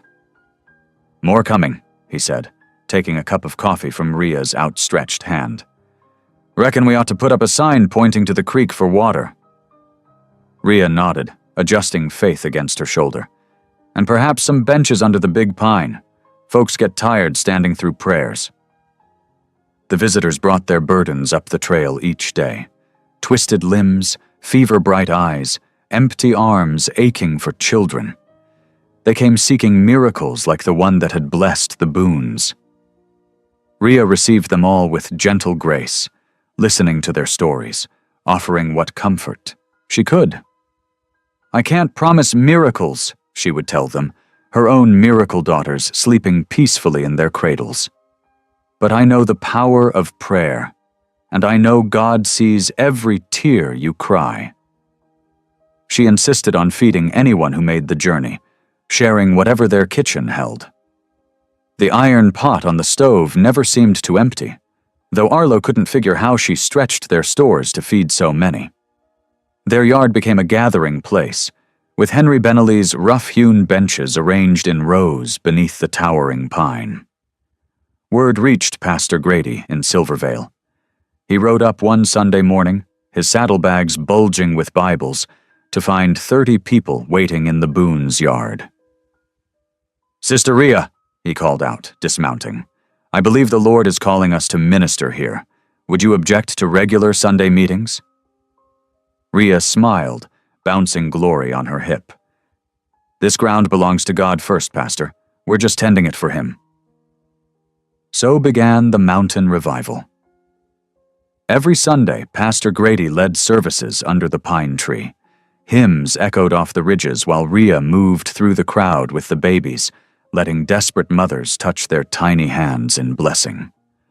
Arlo built more benches as the congregation grew. The miracle drew others besides the suffering. Henry's people came from their scattered camps, bringing gifts of woven blankets and dried herbs.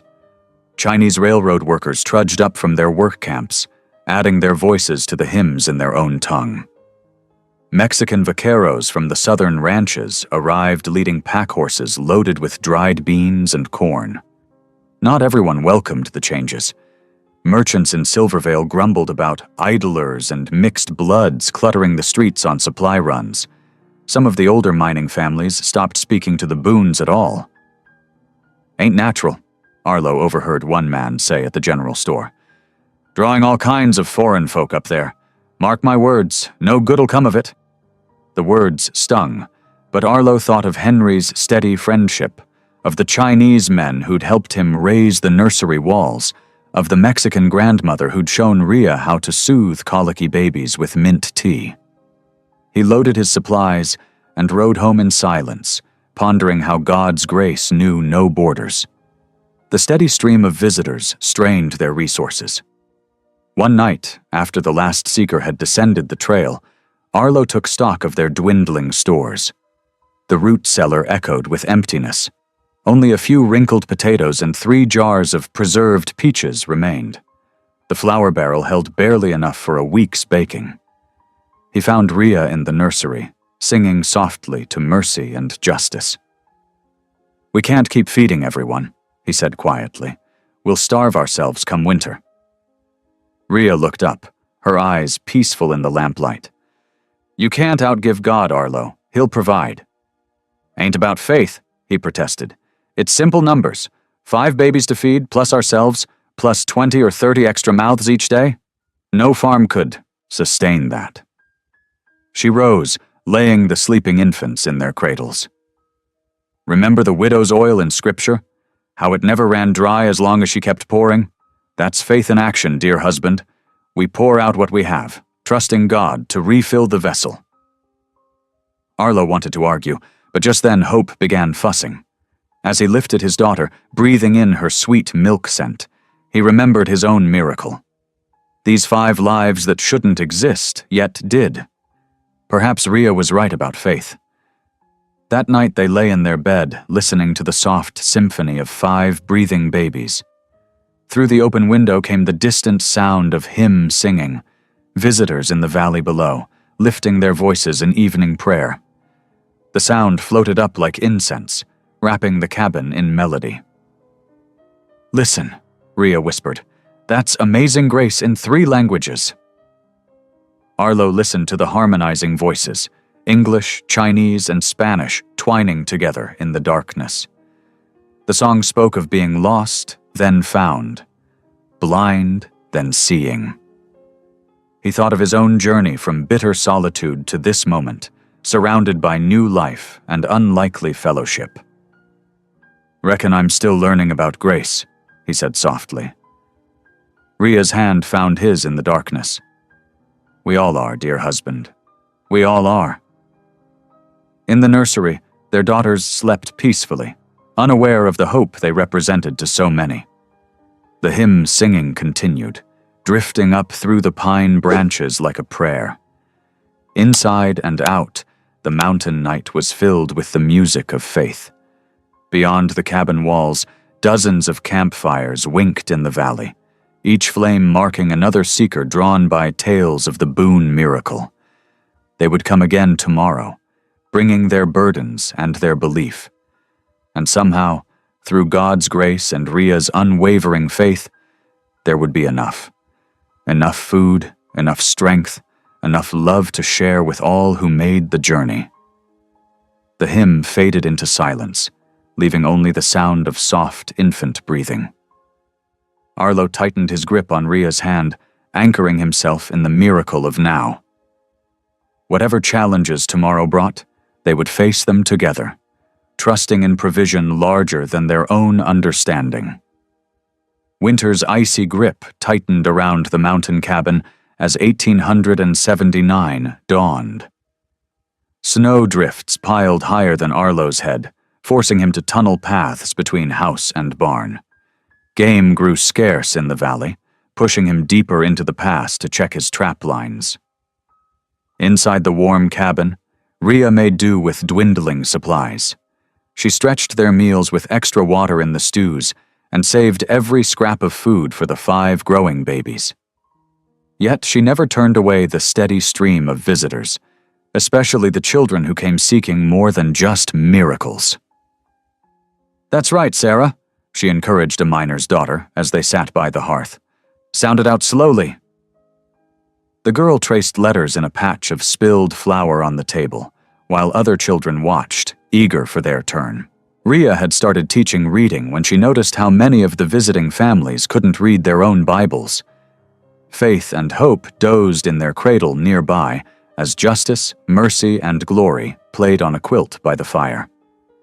Their healthy cries and bright eyes drew constant wonder from visitors. 5 thriving babies born to a man thought barren. The clip-clop of hooves on the frozen trail announced a new arrival. Through the frosted window, Rhea saw an elegant black carriage drawn by matched bays, unusual for these mountains. A well-dressed man stepped down, his city boots unsuited for the snow. "Mrs. Boone?" He removed his hat, revealing graying temples. "I'm Dr. Silas Marin from Denver. I've come about your remarkable case." Rhea instinctively gathered her children closer. "What case would that be, sir?" "Why, your quintuplets, of course." He smiled, but it didn't reach his eyes. "A medical marvel. I've been corresponding with your midwife, Mrs. Compton. She's finally admitted the truth. She administered one of my experimental fertility serums during your pregnancy." "That's not true." Rhea's voice shook slightly. "These children are a gift from God, nothing more." "My dear woman, science explains what superstition cannot. Multiple births of this nature only occur through medical intervention." He pulled out a sheaf of papers. "I have documents proving my research predates your pregnancy. These children are living proof of my serum's success." "Mrs. Compton never gave me any medicine," Rhea insisted. "She only brought tea and liniment." "She may not have told you. Many test subjects weren't informed." He paused as several prominent town leaders appeared behind him. The bank president, the mine owner, even Pastor Grady looking uncomfortable. "Think of the opportunity," the banker urged. "Denver newspapers already want the story. Our town could become famous as a medical pioneer center." "These are my babies." Rhea gathered all 5 into her arms. "They're not test subjects." "I have contacts at the finest research hospitals," Dr. Marin continued smoothly. "They would be studied, documented, given the best care." "No." Rhea's voice grew stronger. "For this child I prayed, and the Lord has granted me my petition." 1 Samuel chapter 1, verse 27. "These children were granted by God, not your serum." The doctor's face hardened. "I was afraid you'd be difficult about this. Sheriff?"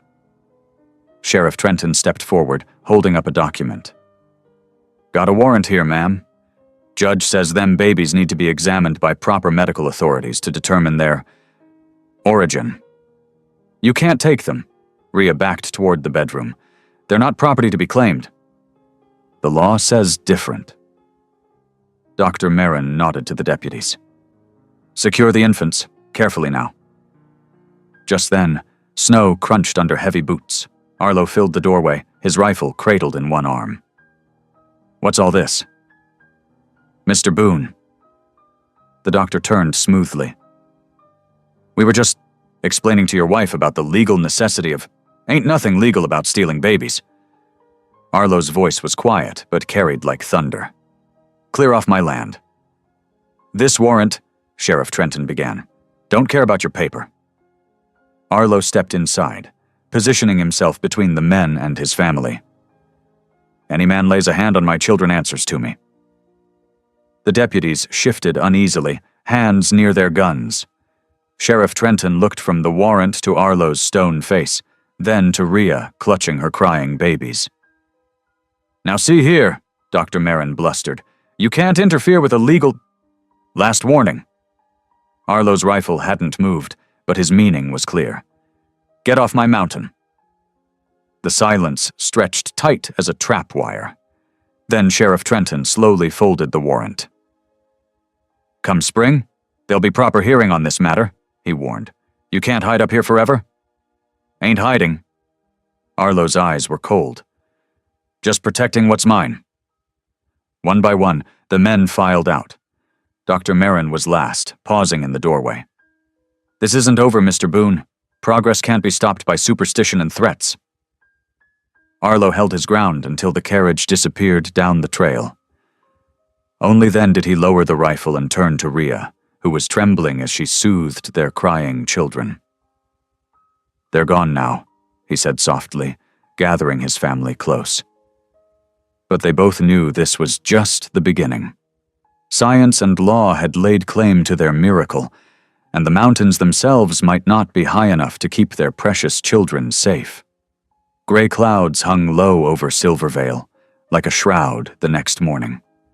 2 deputies arrived at dawn with a wagon, its bed lined with straw. Rhea stood in the doorway, her 5 babies bundled against her chest, tears freezing on her cheeks.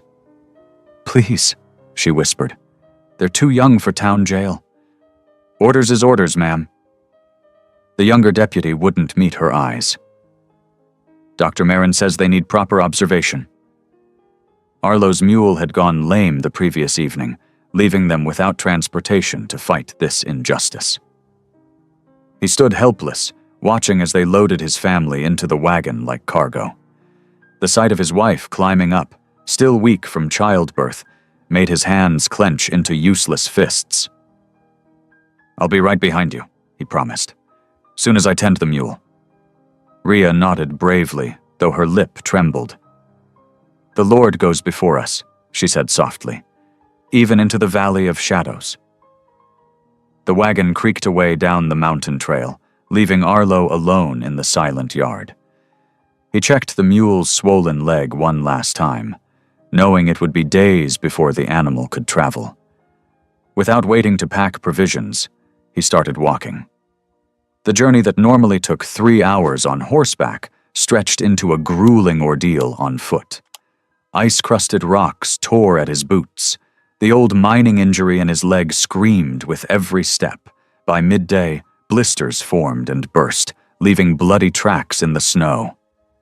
Still, he pushed on. Through the afternoon, dark clouds gathered closer. Wind cut through his coat like knives. Yet the thought of his babies in that cold cell drove him forward.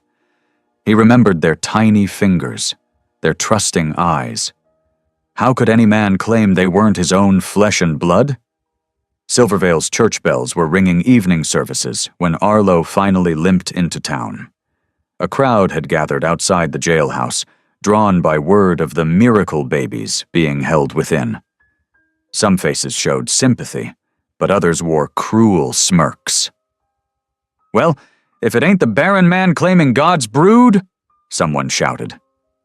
Laughter rippled through the crowd. Ain't natural, 5 at once, another voice called. Had to be some devil's work involved. Or some other man's work. This brought more laughter. Arlo pushed through them, his leg nearly buckling. Pastor Grady stood on the jailhouse steps, trying to calm the growing mob. Friends, neighbors, the pastor raised his hands. Let's show Christian charity here. These are innocent children. Them babies need proper scientific study, interrupted Dr. Marin, who stood smugly beside Sheriff Trenton. The law supports my claim to examine them. They need their mother's care, Arlo growled. Not your prodding and poking. From inside the jail came the sound that tore at his heart. 5 babies crying in unified distress. Through the barred window, he could see Rhea attempting to comfort them all at once, her face streaked with tears. Sheriff Trenton stepped forward, hand on his gun belt. Now, Boone, don't make this worse. Doctor's got his legal rights. Legal rights to steal children? Arlo's voice cracked. To cage them like animals? It's for the advancement of medical science, Dr. Marin said smoothly. Surely you want to know how this miracle occurred. I already know. Arlo's legs finally gave out. He sank to his knees in the muddy snow beneath the jail window. It was God's doing, His mercy on two lonely souls. The crowd grew quiet, shocked to hear such words from the notorious recluse.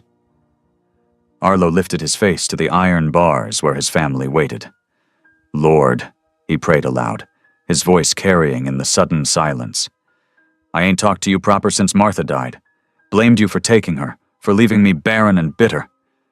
His shoulders shook. "But you sent Rhea to teach me love again, sent these precious babies to heal my broken faith. I'm on my knees now, Lord, begging your help. Don't let them take our miracle." The bitter wind that had been building all day suddenly gusted through the street. It snatched Arlo's battered hat and carried it spinning up into the darkness. He remained kneeling, head bowed, as the first snowflakes began to fall. Through the window, his children's cries slowly quieted. Rhea's clear voice rose in their place, singing the hymn she'd written when they were born. 5 lights in the darkness, 5 stars in the night, 5 proofs of God's promise, 5 signs of His might. Dawn crept over Silvervale with a sickly gray light. Inside the jail cell, Baby Hope's forehead burned against Rhea's palm. One by one, each infant began to whimper with fever, their tiny faces flushed from the damp cell's chill. Dr. Marin pressed his hand to Justice's brow and stumbled back. "This is impossible. They were fine last night." His scientific confidence crumbled as Glory's cries grew weaker. "I can't treat 5 fevers at once." Word spread through town. Doors slammed shut as people hurried inside, fearing disease.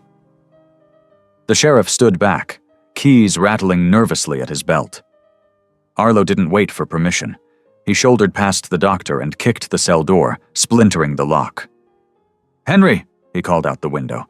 His Navajo friend appeared like a shadow, arms full of medicine bags.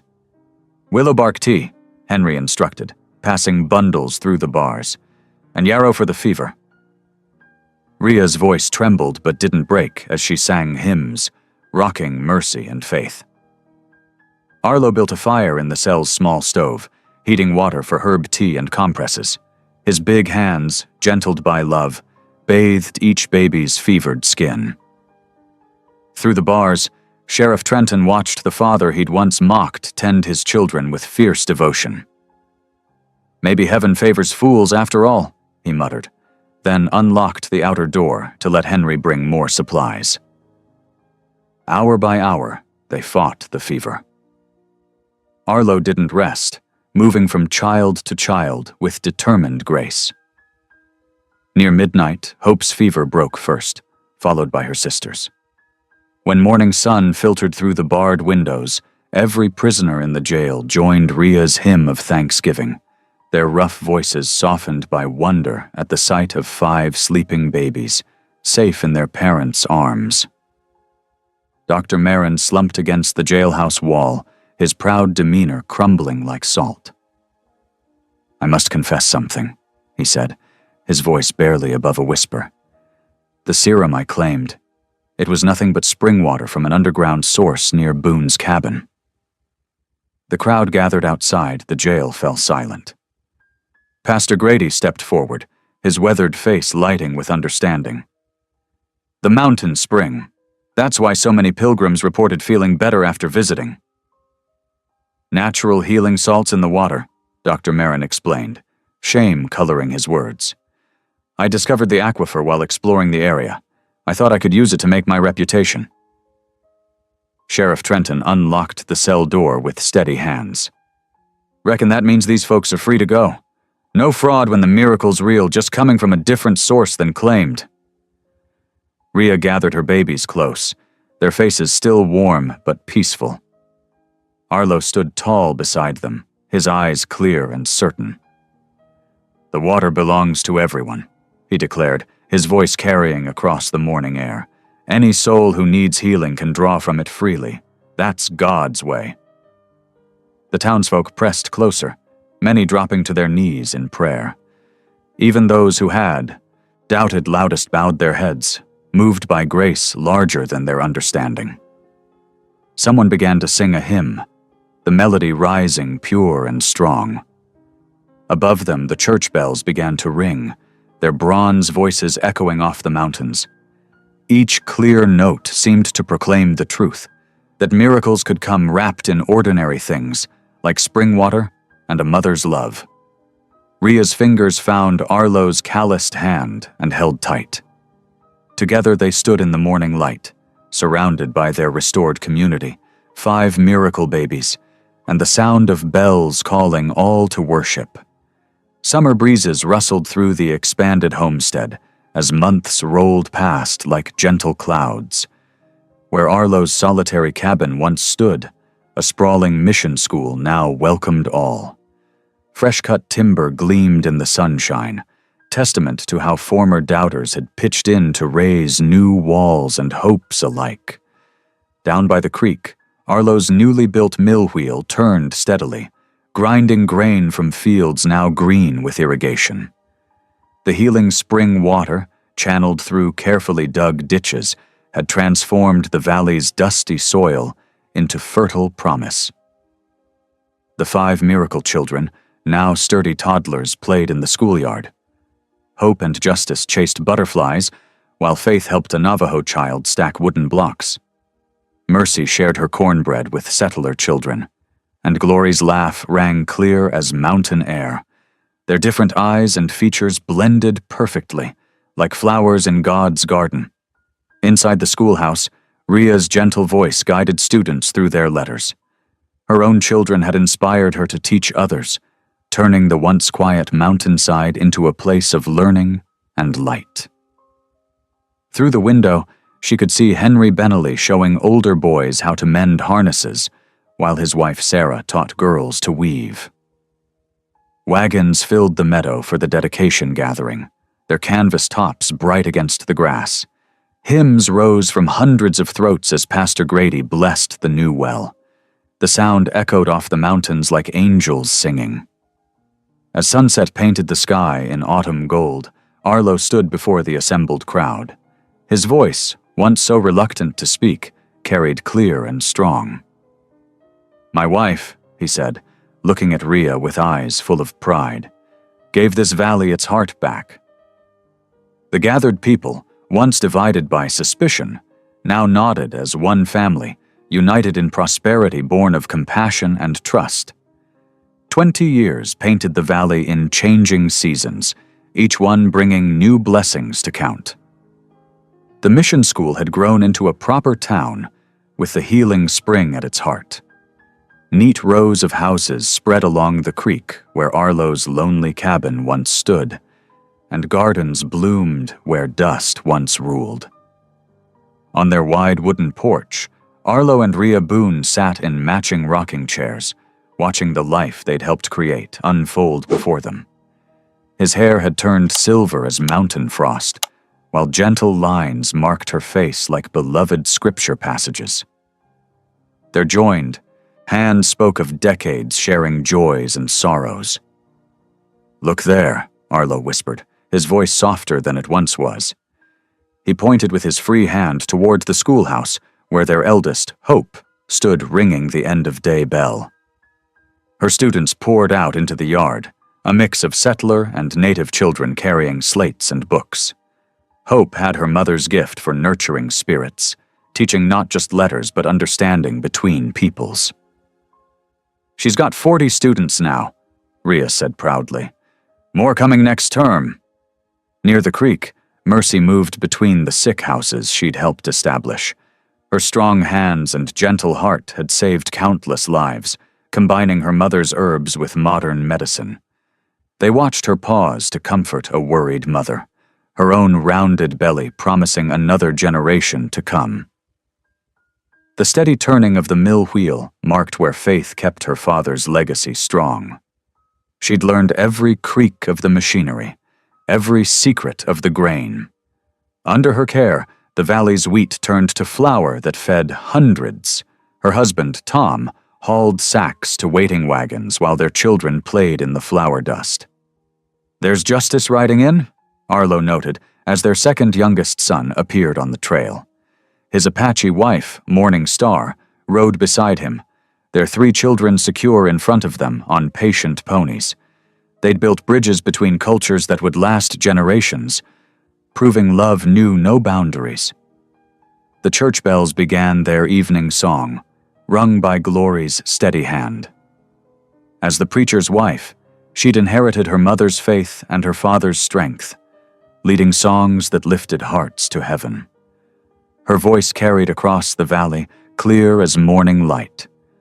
A winter breeze whispered through bare branches, carrying memories of that snowy night when a lonely trapper and an outcast woman first met. Rhea adjusted the quilt across their laps, noting how Arlo's breathing had grown shallow these past weeks. "Remember that first night?" he asked, his voice barely louder than the wind. "You kneeling in the snow, praying for someone who didn't mind ugly?" He squeezed her hand. "Weren't nothing ugly about your heart, though. Never was."